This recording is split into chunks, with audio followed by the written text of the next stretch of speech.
ඇමරිකාවේ NASA ආයතනයේ පිරිසක් දහම් අහන්න දැනට අවුරුදු ගානකට ඉස්සෙල්ලා. මොකද මේ පරීක්ෂණ මෙතනින් එහාට යන්න බෑ කියලා. මම බයිසිකල් හදනවා. අංකෝ කම්පැනි නෙවෙයි මං අලුත් වැඩියා කරනවා. නුඹලාගේ බුදුහාමුදුරුවෝ දේශනා කළා තියෙන ආගමක් නෙවෙයිද? මං කෝ නෑ විද්‍යාවක් කියලා. ඒ කියන්නේ තමුන්ගේ රැකියාවෙන් අයින් වෙලා මේක ඒ ගම්මානවලට උගන්වනවා. මේ ධර්ම මාර්ගයේ යන මුල පුරන්න භාවනාව ඕනේ කියලා එකක් නෙවෙයි මම මේ කියන්නේ. දැන් මෙහෙම ඇඳට රූප කලාපයක් මෙච්චර ලොකු නෑ. හැබැයි මේක ඇතුලේ තියෙනවා ಜಾති 8ක්. මේ 4 දෙනාගේ ඕජාවක් ඒ කියන්නේ ගුණයක් පටවි කියලා එකක් තනියෙන් හම්බ වෙන්නේ නැහැ. මේකේ තියෙන පටවි ටික පටවි වලට එක්කහුව වෙනවා කියනවනම් පටිච්ච සමුප්පාදයේ පින්වත් ඇත්තෝ එතනින්ම වරදිනවා. මේ ಜಾති 8 ගානටම 12.5 මේකේ සම්මිශ්‍රණය වෙලා නැහැ.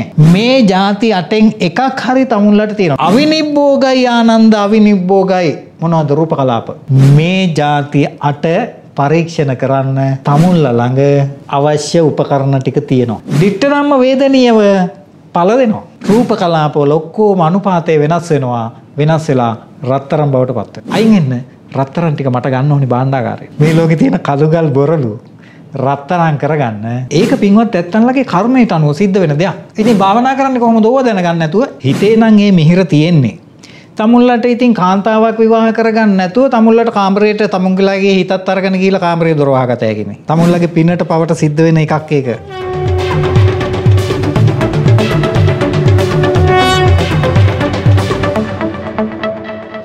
සුබ දවසක්. අපි විශ්වකර්ම YouTube නාලිකාව මේ දහමක් නැතිව අතරමං වුණ සමාජයට යම්කිසි විදියකට සිසිල් දියදෝතක් කියලා අපි කියමුකෝ. යම් සුවයක් අස්වැසිල්ලක් ලබා දෙන්නට අපි මේ දහම ගැන ඉතා ගැඹුරින් සාකච්ඡා කරමින් ඉන්නවා. මේ වෙනකොට අපි මේ සංවාදයේ ඉතා හරවත් තැනකට අරගෙන එනවා. මේ තුල විවිධ ප්‍රශ්න ගැටලු ඔබට මතුවෙනවා. අපි කතා කරමින් ඉන්නවා. මේ සංවාදය මේ විදිහට අරගෙන එන්න ඔබ දක්වන දායකත්වයට අපි පෙරලා ස්තුතිවන්ත වෙන්නට ඕනේ. ප්‍රේක්ෂකාගාරය තමයි අපේ ලොකුම සම්පත. අදත් අපිත් එක්ක ඉන්නවා සමන් හල්නිත්ති මහත්මයා. බොහෝම ගෞරවයෙන් පිළිගන්නවා. තෙරුවන් සරණයි. සමන් මහත්මයා අපි මීට පෙර වැඩසටහන් කීපයක් ඇතුලේ මේ ඉතා ගැඹුරින් සාකච්ඡා කරගෙන එනවා. දැන් අපි රූප කලාප ගැනනේ කතා කරන්න තියෙන්නේ දැන් අද වැඩසටහනේදී. අපි එතනට එමු. කෙසේ හෝ වේවා මේ සමාජයේ ගත්තට පස්සේ මේ යම් තැනක අතරමං වෙලා ඉන්න ස්වභාවය අපි ටිකෙන් ටික පැහැදිලි කරගන්නට ඕනේ. මේ දේවල් කතා කරනකොට විවිධ මතවාද සමාජය ඇතුලේ ඇහෙන්න පටන් අර ගන්නවා. විද්‍යාව මිත්‍යාව කියන එකත් පටලගත්ත සමාජයක් නෙමේක. අපි මොකද මේ ලෝකේ බිහි වුණු මේ උතුම් විද්‍යාඥයා තමයි මේ ගෞතම බුදුරජාණන් වහන්සේ. මේ මෙවලන් ඇතුළේ විවිධාකාර ඇතුළේ පරිශ්‍රණ කරමින් අවුරුදු ගණන් ගත කරමින් මේ මහා පරීක්ෂණ කරලා ඔප්පු සිද්ධ කරගන්න හදන කාරණා උන්වහන්සේ මේ ඉතා පැහැදිලිව දේශනා කරලා තියෙනවා එදා. එතකොට මේ විද්‍යාව මිත්‍යාව කියන කාරණය ඔබතුමා කොහොමද නිර්වචනය කරන්නේ? පින්වත් ඇත්තෝ ඇත්තටම අපිත් එක්ක සම්බන්ධ වුණා ඇමරිකාවේ NASA ආයතනයේ පිරිසක් දහම් අහන්න දැනට අවුරුදු ගානකට ඉස්සෙල්ලා. එතුමාලා මාත් එක්ක කතා කරලා ඒ කතාව දිගින් දිගට ගිහිලා ඒ ඇත්තෝ ඉගෙන ගත්තා. මට තාක්ෂණික මෙවලා ඒ ඇත්තෝ ඉගෙන ගත්තා. ඉගෙනගෙන කිව්වා සමන් මහත්තයා අපි දැන් ලංකාව පැත්තට දන ගහලා වඳින්න කියලා ඒ ඇත්තෝ කිව්වා. හතර මේ ඇමරිකානුවන්ද මේ? ඔව් 4 දෙනෙක්. ඒ කියලා ඊට පස්සේ ඒ ඇත්තෝ කිව්වා අපි දැන් 500ක් භාවනා කරන්න දාලා තියෙන්නේ. මොකද මේ පරීක්ෂණ මෙතනින් එහාට යන්න බෑ කියලා. මේ පරීක්ෂණ ඒ කියන්නේ භෞතික උපකරණ වලින් මේව කරන්න බෑ කියලා 500ක් භාවනා කරනවා. කොයිද ඇත්තටම මන් දන්නේ නැහැ. මට ඒක වැඩකුත් නැහැ. හැබැයි මේ ඔබතුමා බරපතල ප්‍රකාශයක් මේ කරන්නේ යම් විදියකට ගත්තට පස්සේ ප්‍රේක්ෂකෙට ප්‍රශ්නයක් තියෙන්නත් පුළුවන්. ඔබතුමා බොහෝ තැන්වලදී උදාහරණ වලට මේ ඇමරිකාව ගන්නවා. හැබැයි අපිට ඇමරිකාවත් එක්ක ගැටුමක් නැහැ. ඇමරිකාව හෝ ඒවා මේ රටවල් අල්ලගෙන ගැටුමක් නැහැ. මම විශ්වාස කරනවා මම මේ පෘථිවි වාසියෙක් කියලා. පෘථිවි තලයේ කියලා ගත්තට පස්සේ මේ ආගමික මේ විවිධ රාමුව ඇතුලේ කොටු වෙච්ච පිරිසක් නෙවෙයි අපි. ඔබත් ඒක පැහැදිලි කරගන්න. එතකොට ඔබතුමා හරි වටින තැනකට එන්නේ. මේ මෙතනින් එහාට මේ පරීක්ෂණ කරන්න බෑ. අපි 500ක් භාවනා කරන. එතකොට ඔවුන්ගේ අරමුණ වෙන තැනක තියෙන්නත් පුළුවන්. එතකොට මහත්මයා ඒ උදවිය ඒ භාවනාවට දානවයි කියන තැනට එනකොට ඒ ඇත්ත මාත් එක්ක සාකච්ඡා කළා. එතකොට මේ පත්තරයක රිවිර වගේ මට මතක ඒකට ලිව්වා මේ අපේ මහින්ද විජේතිලක කියලා මහත්මයෙක්. ඒ පත්තරේ බලලා තමයි ඒ ඇත්ත මට සම්බන්ධ වුණේ. එතකොට සම්බන්ධ වෙලා ඒ ඇත්ත මගෙන් අහනවා නුඹ මොකද කරන්නේ? මම බයිසිකල් හදනවා. ඔබ දවසට බයිසිකල් කීයක් විතර හදනවද? මම කිව්වා බයිසිකල් 2ක් 3ක් විතර. එතකොට ඒ අය කියනවා එහෙම බයිසිකල් කම්පැනි කොහෙවත් නැහැ. මම කිව්වා කම්පැනි නෙවෙයි මම අලුත් වැඩියක් කරනවා. අපි හිතුවේ මේ බයිසිකල් ෆැක්ටරියක් කියලා. මම කිව්වා නෑ එහෙම කෙනෙක් නෙවෙයි මම කියලා. එතකොට කවුද නුඹ කියලා අහපු ප්‍රශ්න ඔය විදිහට ඇහුණා. අහලා ඉවර වෙලා එතකොට මේගොල්ලෝ කියනවා නුඹ එහෙමනම් ඔය කියන්නේ ඔය කියාගෙන යන්නේ මේ ලෝකේ පවතින වයිබ්‍රේෂන් එකක්. රූප කලාප ගැන කතා කරනකොට ඒගොල්ලෝ කියන මේ ලෝකේ පවතින වයිබ්‍රේෂන් එක අන්න ඒක ගැන නුඹ ඔය කියන්නේ ඒක ගැන අපි තාම පරීක්ෂණ කරනවා. නුඹ කොහොමද ඔක කියා හිටින්නේ? මං කිව්වා මේක තථාගතයන් වහන්සේ දේශනා කරලා තියෙනවා. එතකොට ඒගොල්ලෝ කියන අපි කතෝලික. අපි අදහන්නේ ආගමක්. නුඹලාගේ බුදුහාමුදුරුවෝ දේශනා කරලා තියෙන ආගමක් නෙවෙයිද? මං කිව්වා නෑ විද්‍යාවක් කියලා. අර ඔබතුමා අහන ප්‍රශ්නෙට මේ කියන්නේ. එතකොට විද්‍යාවක් කිව්වම ඒගොල්ලන්ට චුට්ටක් ඒ වෙලාවේ කේන්ති යනවා. අපි කරන්නේ මොකද්ද? මං කිව්වා ඕක අවිද්‍යාව කියලා. එතකොට තමයි ඒ ඇත්තෝ මේ අවිද්‍යාවයි විද්‍යාවයි දැනගන්න මාත් එක්ක එක්කාසු වෙන්නේ. ඒගොල්ලෝ ගොඩක් දුර ඉගෙන ගත්තා. ඒ කියන්නේ දැන් මේ වෙනකොට ඔබතුමත් එක්ක වුන් ගනුදෙනු කරමින් ඒ සම්බන්ධතාවය පවත්වාගෙන වුන් යම් අවබෝධයක් ලැබමින් ඉන්නවා කියන කාරණේද මේ කියන්නේ? දැන් ඒගොල්ලෝ සම්බන්ධ වෙන්නේ නැහැ. දැන් මම කියන්නේ අවුරුදු 6ක් විතර වෙනවා කියන්නේ. එහෙම ඒ ඇත්ත සම්බන්ධ වුණා කොහොම හරි ඔය රිවිර පත්තරේ ඔය ලිපියේ යන කාලේ. ඔබතුමාට කර යෝජනාව මොකක්ද වුන් යම් විදියකට ඒ භාවනා කරන එහෙම නැත්නම් මේ භාවනාවේ ඉන්න පිරිස් යම් තැනකට අවබෝධ කරගන්න නැත්නම් ඔබතුමාව උපක්‍රමශීලීව වුන් යම් තැනකට කරගන්න හැදුවද? ඒ ඇත්තෝ හෙව්වේ අර වයිබ්‍රේෂන් එක වෙන කතාව මම කියලා තියෙනවා කියලා මේ රූප කලාප ඉපද නිරෝධ වෙනවා කියන. අන්න ඒක පස්සේ ඒගොල්ලෝ ෆලෝ කරේ මොකක්ද මේ කියලා. ඔබතුමා පැහැදිලි කරලා දුන්නා. පැහැදිලි කරලා දුන්නා. එතනින් එහාට ඒ ගනුදෙනු නෑ ඊට පස්සේ ඒ ඇත්තෝ කීවා මට සහ මගේ ගුරුතුමාට ගුරුතුමාත් එක්ක සම්බන්ධ කළා. එතකොට කීවා මොකද්ද ප්‍රාන්තයක් තියෙන මට දැන් මේ වෙලාවේ නම මතක නැහැ. කැලිෆෝනියා ප්‍රාන්තයේ ඒ වෛද්‍යවරු 4 දෙනෙක් තමුන්ගේ ජොබ් එකෙන් අයින් වෙලා රැකියාවෙන් අයින් වෙලා ඒ තමුන්ගේ ගම්මානවලට මේක උගන්වනවා. මට ඇත්තටම මේ දැන් ඒව කියනකොට නිකන් මේ මයිල් කෙලින් එනවා බලන්න වරද කියලා. එතකොට මහත්මයා ඒ උදවිය තේරුම් ගත්තා අපේ උදවියට වැඩියි. ඒ කියන්නේ තමුන්ගේ රැකියාවෙන් අයින් වෙලා මේක ඒ ගම්මානවලට උගන්වනවා. මෙතන අපිට හිතන්න දෙයක් තියෙනවා සහ කැලිෆෝනියා ප්‍රාන්තයේ ඉඳලා අපිත් එක්ක සම්බන්ධ වෙන සමහර වෛද්‍යවරු එතකොට අපේ විශ්වකර්ම YouTube නාලිකාවත් එක්ක බැඳලා ඉන්න අපේ මාහින්කන්ද මහත්මයා අපි මතක් කරනවා අපි නිර්මාංශ වීමේ පණිවිඩය මීට පෙර බොහෝ ගැඹුරින් සාකච්ඡා කරලා තියෙනවා. එතකොට ඇමරිකාව වගේ රටක් විශ්වාස කරනවා 60%ක් 2040 වෙනකොට නිර්මාංශ වෙයි මේ මස් මාංශ අනුභවය ඇතුලේ මොනතරම්නම් මේ ලෙඩ රෝග ඇති වුණාද පීඩාකාරී වුණා මේ දේවල් අපි කතා කර අපිත් යම් සම්බන්ධතාවය ඉන්න හැබැයි මේක ඇතුලේ තිබුණා යම් කුමන්ත්‍රණයක් අපි දකිනවා අපේ රට තුල බිහි වෙච්ච උතුම් දරුවෝ යම් ශක්තියින් තියෙන දරුවන් මේ තැන් වලට අරගෙන ගිහුව හැටි විවිධ ඒරියා තියෙනවා අපි ඒව ගැන කතා නොකරෙමු කෙසේ හෝ වේවා විවිධ ආයතන වලට බඳවාගත්ත යම් අධ්‍යාත්මික ශක්තියින් තියෙන පිරිස් මේ වෙනකොට අපේ රටෙන් අරගෙන ගිය අවස්ථා සහ එහෙමනේ කුමන්ත්‍රණයක් සිදුවීමින් තිබෙනවා මම විශ්වාස කරන ඔබතුමා එතනට අහුනේ නැහැ කියන කාරණේ ඒක අපි වෙන තැනක කියවා ගමු එතනටපත් වෙන්නට එපා සහ මේ අපේකම පාවා දුන්නු පිරිස් ගැනත් අපි යම් අවදියෙන් අවබෝධයක ඉන්නවා ඒ කාරණාත් අපි කතා කරමු එතකොට අපි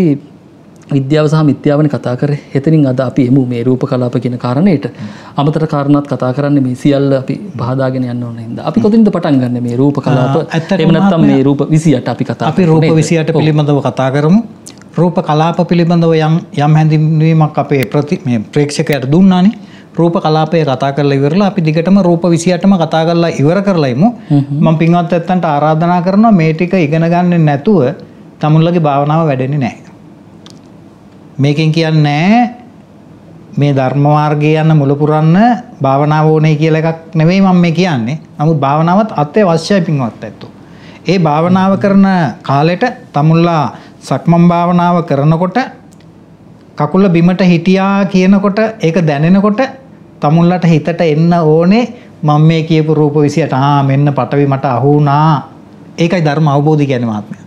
සමහරවිට මේක මේ සමාවෙන්න මම නැවත බාධා කරේ මේ යම් විදිහකට ගත්තට පස්සේ නිවන් අවබෝධ කරගන්නට ක්‍රම කීපයක් දේශනා කරනවා නේද? ඒ කියන්නේ ධර්මයේ ශ්‍රවණය කරන එක. එතකොට භාවනාවත් මේවා මේ සියල්ලක්ම අවශ්‍ය වෙනවා කියලා එකකුත් නැද්ද? එහෙම නැත්නම් ඒක අපි කොහොමද කියවගන්නේ? නෑ අත්‍යවශ්‍ය මාත්මය මුලින්ම අහගන්නම ඕනේ. අහගන්නම ඕනේ. අහගත්තු එක ඊළඟට තමුල්ලගේ ඇඟේ තියෙනවද මේ බාහිර දේවල් තමුල්ලගේ ඇඟේ හැපෙනකොට තමුල්ලට ධර්මය සී වෙනවා නම් මේ අපි ඉගෙන ගත්ත එක නෙවෙයිද මේ ඇඟේ හැපෙන්නේ. ඒ කියන්නේ දැනගන්නත් ඕනේ. ඔව් අපි මේ කාන්තාව හැපෙනවා කියලා එකක් ඇඟේ වෙන්නේ නැහැ. මේ පටවි කියන අවබෝධය එන්න ඕනේ මේ සමාජයෙන්. එතකොට තමයි ධර්මය අවබෝධ වුණා කියන්නේ. ඉතින් අවබෝධ වෙන්න නම් මහත්මයා ඉස්සෙල්ලා කලින් කනෙන් අහලා දැනගෙන ඉන්නවා. දැනගත්තේ නැතොත් එයාට අවබෝධ වෙන්න දෙයක් නැහැ නේ. මොකක්ද අවබෝධ වෙන්නේ? ඉස්සෙල්ලා දැනගන්න ඕනේ. එතකොට මම පින්වත් ඇත්තන්ට ආරාධනා කරනවා රූප 28 කියලා දෙන්න. මට ඒක කියලා දෙන්න විතරයි පුළුවන්. තමුල්ලට අවබෝධ කරලා දෙන්න බෑ. එතකොට තමුල්ලගේ ඇඟේ හැපෙනකොට, ඇහි හැපෙනකොට, කනේ හැපෙනකොට, නහයේ හැපෙනකොට තමුල්ලට මතක් වෙයි මේ අහවලා ගියපු එක නේද මේ හැපෙන්නේ. අපි මේ වරදවා ගත්තා නේද මේ ලෝකේ කියන එක තමුල්ලට තේරෙයි. එතකොට අපි කියනවා ධර්මය අවබෝධ වුණා කියලා. එහෙමනම් ඒක අවබෝධ කරගන්න නම් අපි රූප 28 කතා කරන්න ඕනි. රූප කලාප කතා කරන්න ඕනි. අපි එහෙමනම් අපි පටන් ගමු. රූප කලාප ටික කතා කරමු. පින්වත් ඇත්තෝ දැන් රූප කලාපයක් කියන එකක් පැහැදිලි කරන්න නිසා මම මෙහෙම අඳිනවා. දැන් මෙහෙම ඇඳට රූප කලාපයක් මෙච්චර ලොකු නෑ.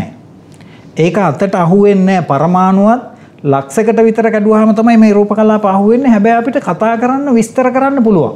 නුවණ තියෙන නිසා. මට විතරක් නෙවෙයි තමුල්ලට නුවණ තියෙන නිසා තමුල්ලත් එක්ක මට කතා කරන්න පුළුවන්. එතකොට පින්වත් ඇත්තෝ මේක අතට අහුවෙන්නේ නැහැ, ඇහැට පේන්නේ නැහැ. මේක ද්‍රව්‍යයක් නෙවෙයි අද්‍රව්‍යයි. මේක ශක්තියක්, ශක්ති විශේෂයක්. එතකොට පින්වත් ඇත්තෝ මේ කියන රූප කලාපයේ තියෙන්නේ මොනවද? දැන් පින්වත් ඇත්තන්ලා දන්නවා ඕනෑම රූපයක් කඩාගෙන බෙදාගෙන આવොත් අපිට අන්තිමට අහුවෙන රූප කලාපය කියන කුඩාම ඒකකය තමයි මේ කියන්නේ. හැබැයි මේක ඇතුලේ තියෙනවා ಜಾති 8ක්. ඒ ಜಾති 8 තමයි පඨවි, ආපෝ, තේජෝ, වායෝ. ඔය හතරයි. එතකොට පින්වත් ඇත්තෝ මේ හතර දෙනාගේ පාටක් තියෙනවා. අපි කියනවා වර්ණ කියලා. මේ හතර දෙනා නැත්තම් වර්ණ නැහැනේ. මේ හතර දෙනාගේ ගන්ධයක් තියෙනවා. මේ හතර දෙනාගේ රසයක් තියෙනවා. මේ හතර දෙනාගේ ඕජාවක්, ඒ කියන්නේ ගුණයක් තියෙනවා. ඔන්න 8. එතකොට පින්වත් ඇත්තෝ සිහිපත් කරගන්න මේ බුදු පියාණන් වහන්සේ ලෝකේ සියලුම දේවල් බෙදලා අන්තිමට හම්බ වෙච්ච කුඩාම ඒකකය. ಜಾති 8ක් වුණාට මේවා බෙදන්න බෑ. ඒ කියන්නේ මේ ලෝකේ පින්වත් ඇත්තෝ පටවි කියලා එකක් තනියෙන් හම්බ වෙන්නේ නැහැ. මේක කියන්නෙම තමුල්ලගේ ධර්ම දැනුම දියුණු කරන්නමයි. අපි යමෙක් කියනවා නම් එහෙම මේක මැරිලා මේකේ තියෙන පටවි ටික පටවි වලට එක්කහුව වෙනවා කියනවා නම් පටිච්ච සමුප්පාදයේ පින්වත් ඇත්තෝ එතනින්ම වරදිනවා. කිසිම කෙනෙකුට අගෞරව කරනවා, පහරක් එල්ල කරනවා නෙවෙයි. තමුල්ලාව මා දන්නා පරිදි නිවැරදි කරනවා පමණයි. මම දන්නේ අල්පයයි. එතකොට පින්වත් ඇත්තෝ මේ එහෙමනම් මේ ලෝකේ හැදිලා තියෙන්නේ මෙන්න මේ රූප කලාප එක්කහුව වෙලා. එතකොට මේ බෝඩ් එක කියන්නේ මේ රූප කලාප සමූහයක්. එතකොට මෙතන ಜಾති 8ක් තියෙනවනේ. මේ ಜಾති 8 ගානටම 12.5 මේකේ සම්මිශ්‍රණය වෙලා නැහැ. දැන් මේක හැදිලා තියෙන්නේ, මේ බෝඩ් එක හැදිලා තියෙන්නේ මේ පටවි ගුණය වැඩි රූප කලාප වලින්. මේ බෝඩ් එක හැදිලා තියෙන්නේ. ඒ පටවි ගුණය අපි කියමුකෝ තේරෙන්න හින්දා අඩු රූප කලාප වලින් තමයි මේ කමිස හැදිලා තියෙන්නේ. මේ මස් මේ තවත් ಜಾති වැඩි ඒවා. එතකොට හැබැයි මේ බෝඩ් එක හැදිලා තියෙන රූප කලාප ටිකේ මේ ಜಾති 8ම තියෙනවාමයි. මේ 8න් කොටසක් විතරක් තියෙන තැනක් කොහෙවත් නැහැ. අපි අනවනන් එහෙම දැන් මේකත් විද්‍යාවට ගහනවනේ මේ පින්වත් ඇත්තෝ. අපි අනවනේ දැන් සමහර ලෝකවල වතුර තියෙනවාද කියලා හොයන්න. එහි පේන දෙයක් තියෙනවා නම් වර්ණ. එහි ආපෝ තියෙනවමයි වතුර. අඩු වෙන්න පුළුවන්. තියෙනවද කියලානේ හොයන්නේ. මේ ಜಾති 8න් එකක් හරි තමුන්ලට තියෙනවා. මේ ಜಾති 8ම තමුන්ලගේ ඇඟෙන් තමුන්ලට හොයාගන්න පුළුවන්. එතකොට මේ විශ්වයේ තියෙන ඕනෑම දෙයක් රත්තරන් වේවා මුතු වේවා මණික් වේවා මේ සියලුම දේවල් හැදිලා තියෙන්නේ මෙන්න මේ ಜಾති 8 රූප කලාප එක්ක හොවීමෙන්. එතකොට මේවා සම්මිශ්‍රණය අඩු වැඩි වෙන්න පුළුවන්. එක එක ಜಾතිය එක එක ගුණයන් අඩු වැඩි වෙන්න පුළුවන්. එතකොට ඒවා වෙනස් වුණාම අපි රත්තරන් කියනවා. ඒවා තව විදියක වෙනස් වුණාම මුතු මණික් කළුගල් බොරළු යකඩ පස් වතුර ඔය නානාත්වයක් ගන්න මෙන්න මේ ಜಾති 8 සම්මිශ්‍රණය අනුපාතය වෙනස් වුණාම. ඒක තමයි ලෝකේ තියෙන නානාත්වය.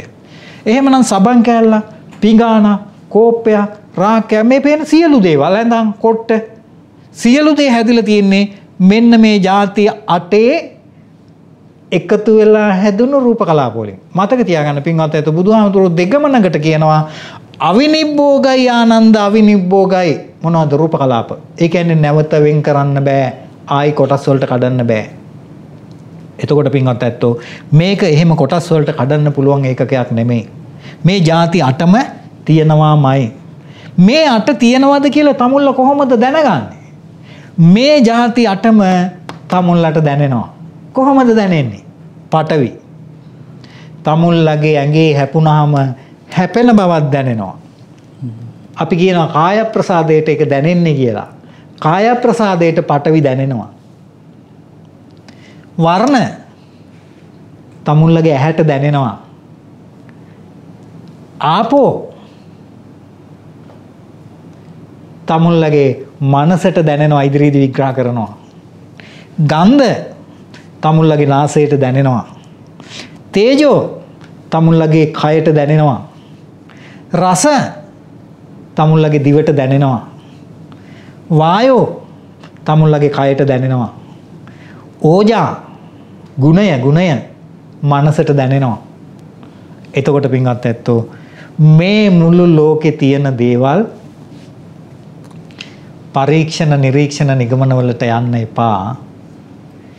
මේ ಜಾති 8 පරීක්ෂණ කරන්න තමුන්ල ළඟ අවශ්‍ය උපකරණ ටික තියෙනවා. මේකට කොහොමද යන්න ඕනේ නැහැ අපේ මාත්‍යා. ඔබතුමා මේ කියන විදිහට මේ කාරණේ පැහැදිලි කරගන්න ඊටාම ඒ කියන්නේ අපිටම පුළුවන් කියන එක. මේ කාරණා ඇතුලේ අවබෝධයක් තමයි අපි ලබන්න ඕන කියන කාරණේ පැහැදිලි වෙන්නේ. මේ කාරණා ටික ඉගෙන ගත්තා නම් ලෝකේ අහවල් තැන තියෙන්නේ මොනවද අහවල් තැන තියෙන්නේ මොනවද කියන එක ගැටලුවක් නැහැ. පිටත් ඇත්තෝ මේ කියන සම්මිශ්‍රණයේ අනුපාතය වෙනස් කරන්න පුළුවන්. සීත උෂ්ණ ආදියෙන් මේක වෙනස් වෙනවා. රුප්පණය වෙනවා. රූප වෙනස් වෙනවා. ඉටිපන්දමකට ගිනි දැල්ලක් ඇල්ලුවාම දිය වෙලා වැක්කිරෙනවා. රූප වෙනස් වෙනවා. රුප්පණය වෙනවා. ඒ වගේම පින්වත් ඇත්තෝ කර්මයේ බලයෙන් මේ රූප කලාප වෙනස් කරන්න පුළුවන්. පින්වත් ඇත්තෝ අහලා ඇති කතාවක් යම් බෞද්ධයෙක්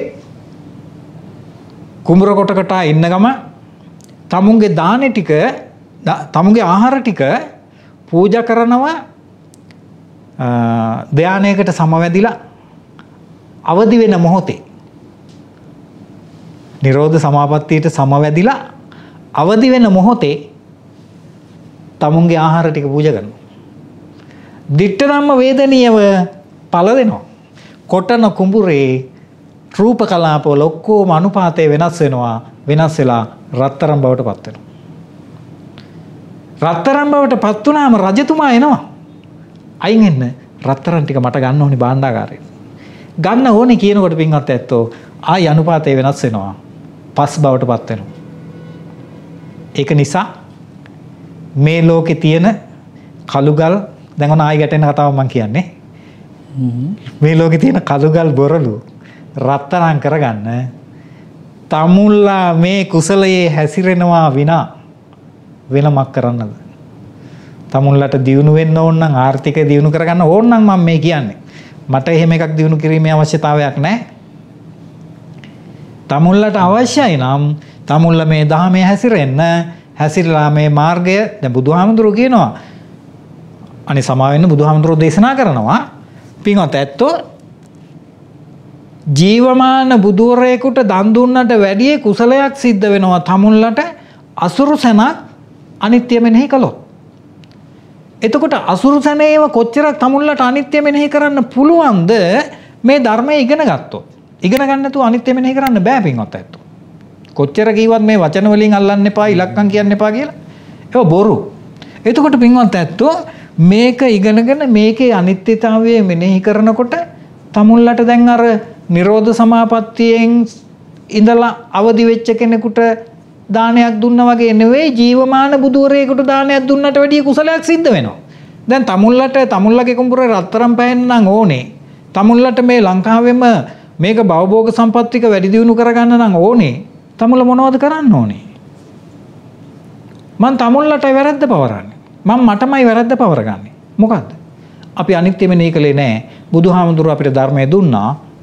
අපි ඒක අල්ලගෙනත් ධර්මය නෙවෙයි මෙනෙහි කරන්නේ. අපි ධර්මය මෙනෙහි කරන්න පටන් ගනිමු. මෙන්න මේ විදිහට අපි ඉගෙන ගනිමු.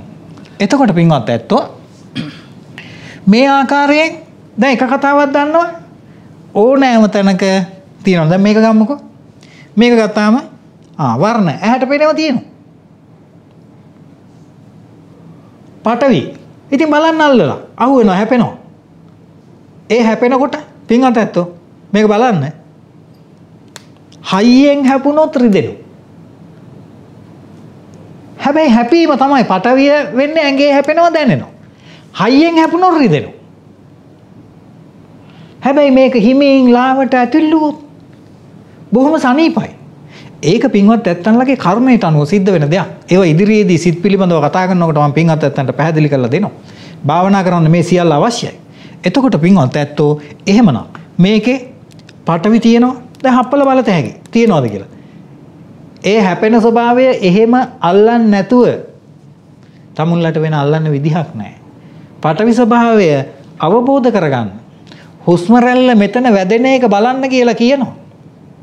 නාසිකාග්‍රේ වැදෙන එක බලන්න කියලා කියනවා. එහෙනම් මෙතන වැදෙන්නේ ඒ මොනවද? පටවි දැනෙනවා. මෙතෙන්ට තේජෝ දැනෙනවා. මෙතෙන්ට වායෝ දැනෙනවා. ಜಾති තුනක් දැනෙනවා පින්වත් ඇත්තෝ. තමුන්ලගේ කාය ප්‍රසාදයට පටවි දැනෙනවා. තේජෝ දැනෙනවා. වායෝ දැනෙනවා. ඉතින් භාවනා කරන්නේ කොහොමද ඕව දැනගන්න නැතුව? ඔය ಜಾති තුන විතරයි කයට දැනෙන්නේ. වෙන දෙයක් දැනෙන්නේ නැහැ. එතකොට පින්වත් ඇත්තෝ මේ ටික මෙහෙම ඉගෙන ගත්තාම තමුල්ල සක්මනක් කරනකොට මේ අඩියෙන් අඩිය තියෙනකොට බොහොම සිහියෙන් අඩියෙන් අඩිය තියෙනකොට තමුල්ලට අවබෝධ වෙන්න පටන් ගන්නවා මෙන්න පටවි දැනෙනවා. මේ පටවිය දැනෙන්නේ කකුල බිමට හිටිනකොටමනේ දැනෙන්නේ. කකුල ඉස්සෙනකොටම ඒක දැනෙන්නේ නැතුව යනවනේ. ඒ කියන්නේ පින්වත් ඇත්තෝ පටවියේ අනිත්‍ය දැනෙන්නේ එහෙමයි. පටවිය අනිත්‍ය මෙනෙහි කරගන්නේ එහෙමයි. ඉතින් එහෙම පටවිය අනිත්‍ය මෙනෙහි කරගන්න මෙහෙම ඉගෙන ගන්න ඕනේ. අපි ඉගෙන ගමු. බොහොම සරලයි මේක. මේ විභජ්‍ය කරලානේ උගන්වන්නේ. සම වෙන්න මේ කතා කරාට මම මැදින් මේ හරස් ප්‍රශ්න හොඳයි. අහන්න නැතුව හිටියේ යම් විදියකට ඔබතුමාගේ මේ පැහැදිලි කිරීමට බාධාවක් නොවිය යුතු නිසා මේක ඇතුළේ යම් තැනකදී මේ සියලු ස්වභාවයන් ටික අපේ හිතට නේද දැනෙන්නේ. අපේ සිත තුළ අට ගන්න සිතුවිල්ලක් නේ. එතකොට මේ කාරණේ අපි කොතනද යම් විදියකට වැරදි විදියට මමත් නැහැ කියලා දැනුණාට පස්සේ මේක කොතනද මේ ගැටෙන්නේ කියලා එහෙම තරක් එක්ක ගැටෙන්න තරකට එකක් නැහැ නේද ප්‍රේක්ෂකයා? ඔව් ඔබතුමා ප්‍රශ්නේ අහපු එකත් හොඳයි. මම දැනෙන්නම උත්තරයක් දෙනවා. දැන් තමුන්ලගේ හිතට විතරයි නම් ඕක දැනෙන්නේ. හිතේ නම් ඒ මිහිර තියෙන්නේ. තමුන්ලට ඉතින් කාන්තාවක් විවාහ කරගන්න නැතුව තමුන්ලට කාමරයට තමුන්ගලගේ හිතත් අරගෙන ගිහලා කාමරේ දොර වහගත හැකිනේ. දැන් රූපයක් සම්බන්ධයක් තියෙනව නේද? මහත්මයා මේ ඇඟේ හැපෙන්න මේ කාය ප්‍රසාදයේ අසුරු කරගෙන හිත හට ගන්න බව ඇත්ත. නමුත් බාහිර රූපයක් පටවියක් මේකේ හැපෙන්න ඕනේ. ඒක ලාවට හැපෙනකොට තමයි තමුල්ලා මිහිරි කියලා ඇසුරු කරන්නේ හිත පහදවා ගන්නේ සිතුවිල්ලක් ඇති වෙන්නේ මේක ඒ වගේම තදට හැපෙනකොට තමුල්ලා මේක ප්‍රතික්ෂේප කරනවා. ඒ දෙකම කරන්න එපා. තමුල්ලාගේ පින්නට පවට සිද්ධ වෙන එකක් ඒක. ඒව ගැන වෙනම කතා කරමු. එතකොට මහත්මයා මේක හිතට නේද දැනෙන්නේ කියන කතාවට යන්න එපා. ඒකේ ප්‍රශ්නයක් මතුවෙනවා කියලා ඔබතුමා මේ කියන්නේ. ප්‍රශ්නයක් අනිවාර්යෙන් මතුවෙනවා. පින්වත් ඇත්තෝ මට ඒක ඔය නාසකේ කට්ටියත් ඒ කතාව කිව්වා මේ ළඟදී කිව්වේ. මේ ඒගොල්ලෝ කියනවා ඒගොල්ලෝ ඉස්සෙල්ලා කිව්වා මෙතෙන්ට මෙහෙම තට්ටු කරුවාම මේක මෙහෙම ඇතුලෙන් මොලේට ගිහිල්ලා එහෙමයි දැනෙන්නේ කියලා. ඕකනේ ඔය හිත ගැන කතා කරේ ඔබතුමා. නමුත් ඒගොල්ලෝ දැන් අලුතින් සොයාගෙන තියෙනවලු මේක මෙතෙන්දී තට්ටු කරුවාම මේක මෙතනින්ම දැනගන්නවා කියලා. අර දිගට යන සම්බන්ධේ නෑ කියලා. ඒ කියන්නේ එතනත් යම් විඥානයක් තියෙනවා කියලා. මෙතන විඥානයක් තියෙනවා කියලා. ඒගොල්ලෝ කලින් කිව්වා ඒක වැරදි කියලා. ඒගොල්ලෝ දැන් කියනවා ඒක හරිය මේ තට්ටුද මෙතනින්මයි දැනගන්නේ කියලා. ඒ කියන්නේ හැමතැන ඕනම තැනක මේ විඥානය ඕනම මේ ධාතුක තියෙන්න පුළුවන් කියලා. මේව ටිකක් අපි පරිස්සමට මේ කියව ගන්න කියන එක අපි නිරන්තරයෙන් කතා කරමින් එන්නේ. මේ තුල තියෙනවනේ මේකේ නොකියවෙන කතා එකින් එක අරගෙන තවදුරටත් විග්‍රහ කරගන්න තැන් බොහොමයක් තියෙනවා. මම ටිකක් කතා නොකර නිහඬව හිටියේ මේ විනාඩිය දෙක පවා එතුමන්ට දීලා මේ කාරණය පැහැදිලි කරගන්න ඕන හින්දා. පුංචි වෙලාවක් ඇතුළේ අපි කතා කරන්න තියෙන්නේ. අදත් කාලය සීමාව නම් ඉක්මවා ගිහිල්ලා තියෙන්නේ. මම හිතන්නේ මෙතනින් අපි යම් තැනකට එන්න තවදුරටත් ඔබතුමාට පැහැදිලි කිරීමක් කරන්න තියෙනවද? මේක ඇතුලේ අපි ඊළඟ වැඩසටහනට ගිහිල්ලා ඊළඟ ටික පැහැදිලි කරගන්න ගැටලුවක් නැහැ නේද? ඔව්. කාලය බොහොම ඉක්මනින් ගෙවිලා යනවා. පුංචි වෙලාව ඇතුලේ ඔබට හිතෙන්න පුළුවන් තවදුරටත් මේක මේ විදිහටම පැහැදිලි කරා නම් හොඳයි කියලා සහ ප්‍රේක්ෂකින් අපිට යම් ඉල්ලීමක් කරමින් ඉන්නවා. හැබැයි මේ නාලිකාව ඇතුලේ අපිට තියෙන ඉඩකඩ තුල තමයි අපි මේ කතාව කරගෙන යන්නේ. මං හිතන්නේ අපි ඊළඟ දවසේ මේ ඊළඟ කාරණා මේ බෝඩ් එක මකන්න නැතුව මෙහෙම තියාගන්න. මෙහෙම තියාගෙන අපි ඒ වැඩසටහනට ඒ විදිහට අපි ඒ කාරණා ටික පැහැදිලි කරගමු. එහෙමනම් බොහොම ස්තුතියි ඔබතුමා මේ වෙනකොට විශ්වකර්ම YouTube නාලිකාවත් එක්ක බොහොම තදින් බැඳිලා තියෙනවා. යම් විදිහකට අල්ලාගත් ස්වභාවයක් නෙවෙයි. මේ අපිට බොහොම සමීපයි. කල්යාණ මිත්‍ර ස්වභාවයෙන් අපිට මේ ධර්ම දේශනා කරන එක ඇතුලේ ලොකු වටිනාකමක් නිර්මාණය වෙලා තියෙනවා. ඉතින් ඒ සියලු ගෞරව විශ්වකර්ම YouTube නාලිකාවේ අපේ ප්‍රධානී දින සුරංග මහත්මයා ඇතුළු මේ සමස්තයේ ස්තුතිය ඔබතුමන්ට පිරිනමනවා. ඒ වගේම ප්‍රේක්ෂකාගාරය ඉතාමත් පුළුල් වෙමින් යනවා. බොහෝ පිරිසක් අපිත් එක්ක එකතු වෙමින් ඉන්නවා. ඔබ සියලු දෙනාට දේ ගෞරවය හිමි වෙනවා. සියලු දෙනාගේ ගෞරවය මම ඔබතුමන්ට පිරිනමනවා. අපි වෙනුවෙන් මේ කාලය වෙන් කරාට. එහෙමනම් සමුගන්ට තෙරුවන් සරණයි. ඔබටත් යහපත් හෙටක් හැමදාම වගේ ප්‍රාර්ථනා කරනවා. අවදියෙන් ඉන්න, අවබෝධයෙන් මේ සියල්ල දකින්න. ඔබ සබුද්ධික වෙන තරමට මේ ප්‍රශ්නේ තියෙන ගැටලු සියල්ල ලියා ගන්න පුළුවන් වේවි. යහපත් සමාජයක් වෙනුවෙන් අපි හැමදාම නොබියව අපේ හඬ අවදි කරනවා. අපි ඔබ වෙනුවෙන් කතා කරනවා. ඔබට සුබ දවසක්.